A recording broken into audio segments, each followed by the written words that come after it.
चलिए बिना किसी देरी के शुरू करते हैं। आज हम चलने वाले हैं एक बहुत ही पुरानी और सच कहूं तो मेरी एक बहुत ही पसंदीदा कहानी की सैर पर।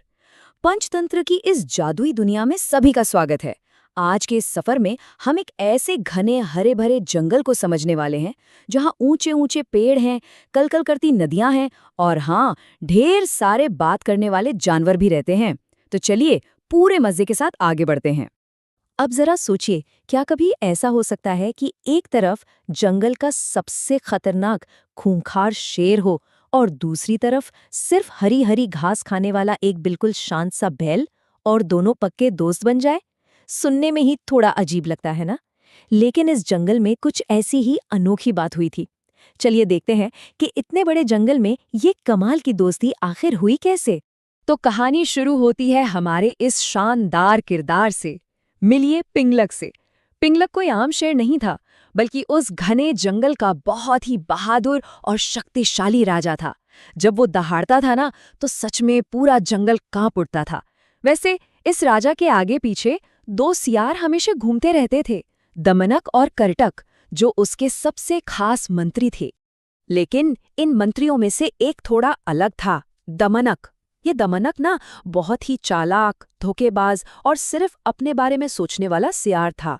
उसका दिमाग हमेशा किसी न किसी शरारत में लगा रहता था। उसको लगता था कि जंगल में सबसे बड़ी कुर्सी सिर्फ उसकी होनी चाहिए, सब उससे डरें और राजा पिंगलक सिर्फ और सिर्फ उसी की बात सुने। अब आते हैं हमारे एक और नए दोस्त पर।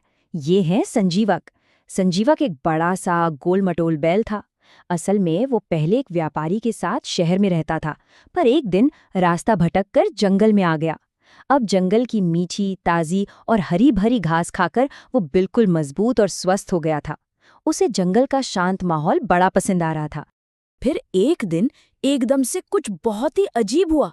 संजीवक बैल ने बहुत जोर से आवाज निकाली, उम्बा आ। ये आवाज इतनी तेज और गूंजने वाली थी जैसे आसमान में कोई बड़ा सा बादल गरज गया हो। और पता है, जंगल का सबसे बहादुर राजा शेर पिंगलक, वो ये आवाज सुनकर बुरी तरह डर गया। उसने कभी किसी जानवर की ऐसी आवाज नहीं सुनी थी। डर के मारे उसने पानी पीना तक छोड़ दिया और चुपचाप अपनी गुफा में छिप गया। अब यहाँ एंट्री होती है हमारे चालाक दमनक की। उसने तुरंत देख लिया कि अरे वाह, राजा तो डरा हुआ है। उसके शातिर दिमाग की बत्ती तुरंत जल उठी। उसने सोचा, यही तो मौका है वापस राजा का सबसे प्यारा मंत्री बनने का। तो उसने राजा के पास जाकर बड़ी शान से थोड़ा नाटक करते हुए कहा, महाराज आप बिल्कुल चिंता ना करें, मैं अभी पता लगाता हूँ कि ये डरावनी आवाज आखिर किसकी है। दमनक गया और उसने देखा कि ये तो सिर्फ एक बैल है, हमारा संजीवक। उसने संजीवक से खूब मीठी मीठी बातें की। फिर वो वापस शेर के पास आया और बोला, महाराज वो एक बहुत ही ताकतवर बैल जरूर है, लेकिन घबराइए मत, वो तो आपका सेवक बनकर इस जंगल में रहना चाहता है। तो इस तरह उस चालाक सियार ने अपनी होशियारी से डरे हुए शेर और उस सीधे साधे बैल की आपस में दोस्ती करवा दी। और जानते हैं इसका नतीजा क्या निकला? कुछ ही दिनों में शेर पिंगलक और बैल संजीवक बिल्कुल पक्के दोस्त बन गए। दोनों दिन भर साथ खेलते, एक बड़े से पेड़ की ठंडी छांव में आराम करते और ढेर सारी बातें करते। शेर को अपने इस नए दोस्त के साथ इतना मजा आने लगा कि उसने बाकी सबको छोड़कर अपना सारा वक्त सिर्फ संजीवक के साथ बिताना शुरू कर दिया, यहाँ तक कि शिकार पर जाना भी कम कर दिया। लेकिन कहानी में अगर कोई गड़बड़ ना हो तो मजा कहाँ? जरा सोचिए, जब किसी को बहुत ज्यादा जलन होने लगे तो क्या होता है? दमनक सियार को अब लगने लगा था कि उसकी तो कोई अहमियत ही नहीं बची। शेर अब हर छोटे बड़े फैसले में सिर्फ बैल से सलाह लेता था। बेचारे दमनक को भूख भी लगने लगी थी, क्योंकि शेर अब शिकार भी नहीं करता था। सच कहूं तो दमनक अंदर ही अंदर जलन से जल भुनकर राख हो रहा था। तो इस जलन का बदला लेने के लिए दमनक ने एक बहुत ही खतरनाक योजना बनाई। उसने सोचा कि इन दोनों की पक्की दोस्ती तोड़ दी जाए। इस योजना के 3 हिस्से थे। पहला, दिल में खूब सारी जलन पालना। दूसरा, शेर के पास जाकर एक बहुत बड़ा झूठ बोलना। और तीसरा, बैल के पास जाकर उससे भी एक भयंकर झूठ बोलना। उसने इन दोनों दोस्तों को अलग करने की बिल्कुल ठान ली थी। दमनक सबसे पहले गुफा में गया शेर पिंगलक के पास और उसके कान में बिल्कुल धीरे से एक अफवाह फुसफुसा दी। बड़ी ही डरावनी आवाज बनाकर बोला, महाराज सावधान रहिए, मुझे पता चला है कि ये बैल आपको मारकर खुद इस जंगल का राजा बनना चाहता है। बस एक छोटे से झूठ ने पल भर में शेर के मन में अपने सबसे प्यारे दोस्त के खिलाफ शक का एक बहुत बड़ा बीज बो दिया। इसके तुरंत बाद वो झूठा सियार भागता हुआ नदी किनारे संजीवक बैल के पास गया और वहां भी एक सफेद झूठ बोल दिया।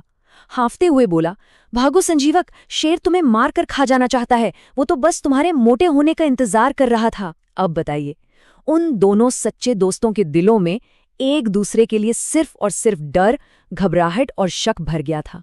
यहाँ से ये कहानी हमें बताती है कि शक करने का कितना बुरा अंजाम हो सकता है। एक दिन जब शेर और बैल जंगल के बीचों बीच आमने सामने आए तो वे दोनों एक दूसरे से इतना डर गए थे कि उन्होंने बिना कुछ सोचे समझे एक दूसरे पर हमला कर दिया। और इस दुखद लड़ाई के अंत में ताकतवर शेर ने आखिरकार अपने ही दोस्त बैल को मार दिया। ये एक बहुत ही बड़ी और उदास कर देने वाली गलती थी। जब लड़ाई खत्म हुई और शेर पिंगलक का गुस्सा शांत हुआ, तब उसे समझ आया कि उसने क्या कर दिया है। उसका दिल बहुत भारी हो गया। उसे एहसास हुआ कि संजीवक ने तो उस पर कभी हमला करना चाहा ही नहीं था। सिर्फ एक छोटी सी गलतफहमी और एक झूठे सियार की बातों में आकर उसने अपना सबसे अच्छा दोस्त हमेशा के लिए खो दिया। पर अफसोस, तब तक बहुत देर हो चुकी थी। तो आखिर इस पूरी कहानी से हमें क्या सीख मिलती है? पहली बात, बुरी संगति और दमनक जैसे लोगों की गलत सलाह बड़ी से बड़ी और सच्ची दोस्ती को भी तोड़ सकती है।